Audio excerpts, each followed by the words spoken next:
নমস্কার বন্ধুরা, আমি আলপনা সিম্পলের টেস্টিতে আপনাদের সবাইকে স্বাগত। আজকের আমি শেয়ার করব হাফ কাপ সুজি দিয়ে দুর্দান্ত স্বাদের মিষ্টি রেসিপি। আমার চ্যানেলে নতুন বন্ধু হলে আমার চ্যানেলটিকে সাবস্ক্রাইব করে পাশে থাকার অনুরোধ রইল। অলরেডি যে বন্ধুরা আমার পাশে আছেন তাদের অনেক অনেক ধন্যবাদ। মিষ্টি বানাবার জন্য আমি এখানে গ্যাস জ্বালিয়ে একটা ফ্রাইং প্যান বসিয়ে দিয়েছি। দিয়ে দিলাম হাফ কাপ সুজি। 2 মিনিট ভেজে নেব লো টু মিডিয়াম আঁচে রেখে।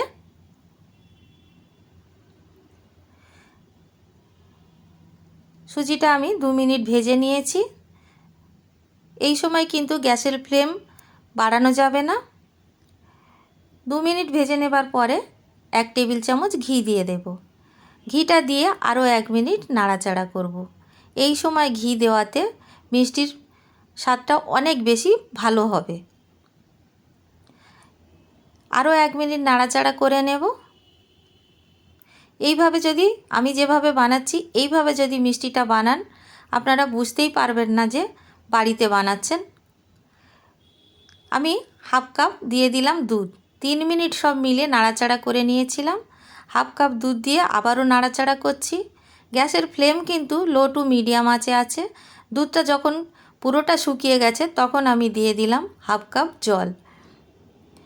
এমনিতে 1 কাপ সুজির জন্য 2 কাপ জল লাগে, তাই হাফ কাপ সুজির জন্য 1 কাপ জল লাগবে। আমি এখানে হাফ কাপ দুধ দিয়েছি, হাফ কাপ জল দিয়েছি। এই মাপটা ঠিক রাখলে তাহলে সুন্দরভাবে মিষ্টিটা তৈরি করা যাবে। এইভাবে আমি লো টু মিডিয়াম আঁচে রেখে খুব ভালো করে নাড়াচাড়া করে নিচ্ছি। আর ভালো মতো শুকিয়ে যাবে আর খুব সুন্দর সুজিটা সেদ্ধও হয়ে যাবে। দেখুন কতটা শুকিয়ে গেছে। যতটা সম্ভব আমাদের ময়েশ্চারটা কমিয়ে নিতে হবে। এখন আমাদের ডোটা রেডি হয়ে গেছে। এখন আমি গ্যাসের ফ্লেমটা অফ করে দেব আর ঢাকা দিয়ে নামিয়ে 3 মিনিটের জন্য রেখে দেব। 3 মিনিট পরে আমি নামিয়ে নেব একটা বোর্ডের মধ্যে। আমি এখানে আমার একটা চপিং বোর্ডের মধ্যে আমি এই কাজগুলো করে থাকি। নামিয়ে নিয়েছি। 2 চিমটি মতো এলাচ গুঁড়ো দিয়ে দিলাম আর দিয়ে দেব ময়দা 1 টেবিল চামচ আর দিয়ে দেব গুঁড়ো দুধ 1 টেবিল চামচ। খুব সামান্য লবণ দিয়ে দিলাম 1 চিমটি মতো, এতেই হবে। স্বাদটা ব্যালেন্স করার জন্য খুব ভালো লাগে 1 চিমটি যদি লবণ দিয়ে দিই। যেহেতু অল্প পরিমাণে মিষ্টি বানাচ্ছি তাই 1 চিমটিতে হয়ে গেছে। এইভাবে ভালো করে একটা ডো তৈরি করে নেব, মেখে মেখে বা ঠেসে ঠেসে। 5 থেকে 7 মিনিট ডোটাকে ঠেসে নিতে হবে। খুব ভালো করে ঠেসে নিয়ে একটা মোলায়েম ডো তৈরি করতে হবে। দেখে নিশ্চয়ই বুঝতে পারছেন যেমনভাবে আমরা ছানার মিষ্টি বানাই, যেভাবে আমরা ভালোভাবে ঠেসে নিই সেইভাবে কিন্তু ঠেসে নিলাম।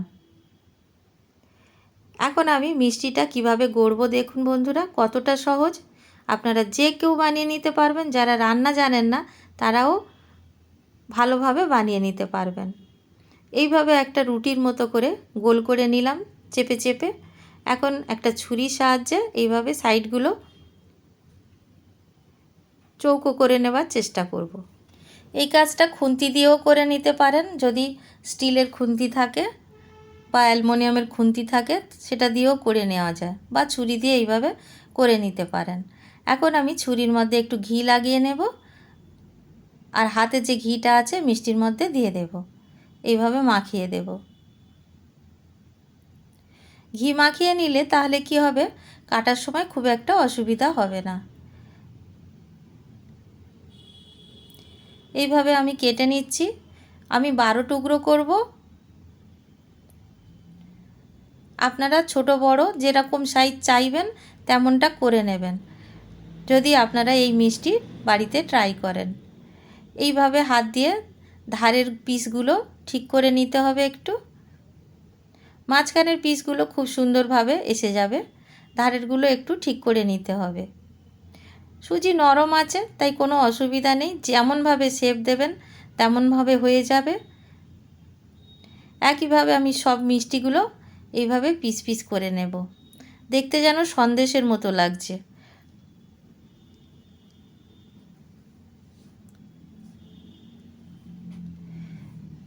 সব মিষ্টিগুলো কেটে নেবার পরে এইভাবে সব দিকটা সমান করে নিচ্ছি।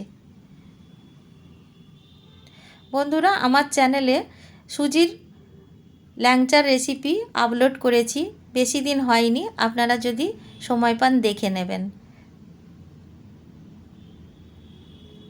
আর রেসিপি যদি ভালো লাগে কমেন্ট করে জানাবেন। আমি সব রেডি করে নিয়েছি মিষ্টি। এখানে আমি গ্যাস জ্বালিয়ে কড়াই বসিয়ে দিয়েছি। 3/4 কাপ এখানে চিনি দিয়েছি আর 3/4 কাপ জল দিয়েছি। 1 কাপের 3 ভাগ জল দিয়েছি, 3 ভাগ চিনি দিয়েছি। এই রকমভাবে সমান মতো করে দিয়ে আমি ফুটতে দেব। 2টো এলাচ দিয়ে দিলাম ফাটিয়ে। ফুটে যাবার পরে 3 মিনিট ফুটিয়ে নেব। মিডিয়াম আঁচে আমি 3 মিনিট ফুটিয়ে নিলাম। দেখে একটু মনে হচ্ছে না আঠালো আঠালো হয়েছে? এরকম হলেই হবে, একতার দুতার কোনো তার করার প্রয়োজন নেই। 3 মিনিট ফুটিয়ে নামিয়ে রাখলেই হবে। এখন আমি গ্যাসের চুলা থেকে নামিয়ে নেব। একই চুলাতে আমি ভেজে নেব মিষ্টিগুলো, সেজন্য কড়াই বসিয়ে দেব। রিফাইন্ড তেল দিয়ে ভাজবো। সয়াবিন তেল দিয়ে আমি ভাজছি, আপনারা চাইলে ঘি দিয়েও ভাজতে পারেন, তাতে আরও বেশি টেস্ট হবে। আমি এখানে 1 টেবিল চামচ ঘি তেলের মধ্যে দিয়ে দিচ্ছি। ঘিয়ের ফ্লেভারটা মিষ্টির মধ্যে খুব ভালো লাগে, পছন্দ না করলে দেবেন না। দিয়ে দেব মিষ্টিগুলো ভাজতে। অল্প অল্প গরম হবে তেল, তখনই কিন্তু মিষ্টিগুলো ভাজতে দিয়ে দিতে হবে। খুব বেশি যদি গরম তেলে দিই, বাইরেটা আগে ব্রাউন হয়ে যাবে আর ভালো করে মিষ্টিটা ভাজা হবে না। সেজন্য কম গরম থাকা অবস্থায় মিষ্টিগুলো আমরা ভেজে নেব। একটু নাড়িয়ে দিলাম সাঁড়াশি দিয়ে ধরে। আপনারা যদি হাতলওয়ালা কড়া দিয়ে করেন তাহলে হাতল দিয়ে এইভাবে নাড়িয়ে দেবেন। 1 মিনিট পরে নাড়াচাড়া করা যাবে, তার আগে কোনো কিছু খুন্তি বা কিছু ঝাঁঝরি কিছু লাগানো যাবে না।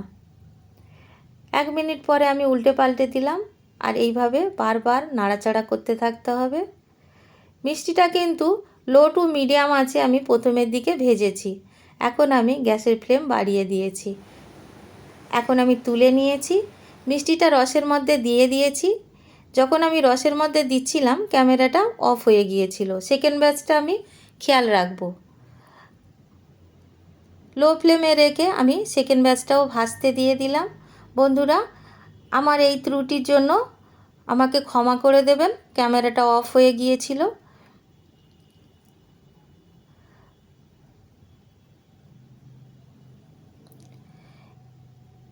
এইভাবে উল্টে পাল্টে সেকেন্ড ব্যাচটাও আমি ভেজে নিচ্ছি। সেকেন্ড ব্যাচটারও ভালো কালার এসে গেছে। আর এইভাবে আমি তুলে নিলাম। এখন আমি রসের মধ্যে দিয়ে দিলাম। খুব ভালো করে রসের মধ্যে এইভাবে ডুবিয়ে দিতে হবে। আপনারা চাইলে এইভাবে গরম রসের মধ্যে দিয়ে ঢাকা দিয়ে 4-5 ঘন্টা রেখে খেতে পারেন, তখন খাওয়া যাবে। এখন কিন্তু খাওয়া যাবে না। আমি গ্যাসের চুলায় বসাবো, একটু এইভাবে উল্টে পাল্টে দিয়ে তারপরে কিন্তু আমি গ্যাসের চুলায় বসিয়ে 2-3 মিনিট ফুটিয়ে নেব। তাতে কি হবে, 1 ঘন্টার মধ্যে মিষ্টি খাওয়া যাবে, অনেকটা নরম হয়ে যাবে। ভালো করে ফুটিয়ে নেব।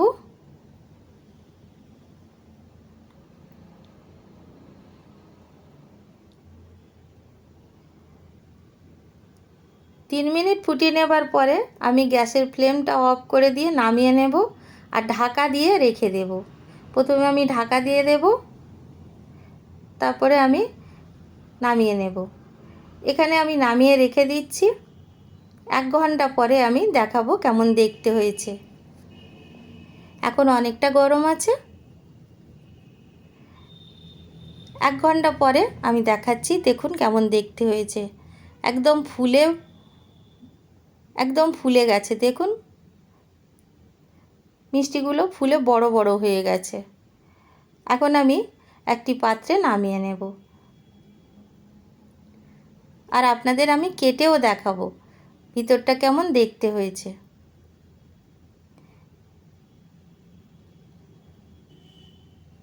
যখন মিষ্টিগুলো আমরা নামাবো অন্য পাত্রে, তখন কিন্তু একটু উল্টিয়ে দিতে হবে। কেন কি তলার দিকটা মিষ্টির রসের মধ্যে ছিল, আর আমরা যদি উল্টিয়ে দিই আর তারপরে যদি রসটা ওপর থেকে ঢেলে দিই, তাহলে তলার দিকটাও খুব সুন্দর রসালো হয়ে থাকবে। সেই জন্য মিষ্টিগুলো যখন আমরা অন্য পাত্রে নেব, তখন কিন্তু উল্টিয়ে রাখলে বেশি ভালো হবে। দেখে নিশ্চয়ই বুঝতে পারছেন।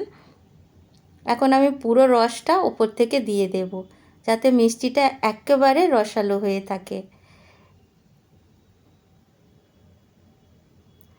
আর কতটা নরম হয়েছে, আমি হাত দিয়ে আপনাদের দেখাচ্ছি যে কতটা নরম হয়েছে।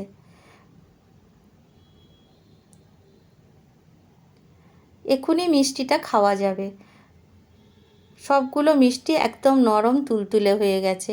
আমি কেটে আপনাদের দেখাচ্ছি একটা। দেখুন ভিতরটা কেমন দেখতে হয়েছে, একেবারে রসালো হয়েছে। বাড়িতে বানাবেন, কেমন লাগলো কমেন্ট করে জানাবেন। রেসিপি যদি ভালো লাগে লাইক করবেন, শেয়ার করবেন। নতুন বন্ধু হলে সাবস্ক্রাইব করতে ভুলবেন না যেন। আজকের এই পর্যন্ত, দেখা হবে পরের ভিডিও নতুন কোনো রেসিপির সঙ্গে। সুস্থ থাকবেন, ধন্যবাদ, নমস্কার।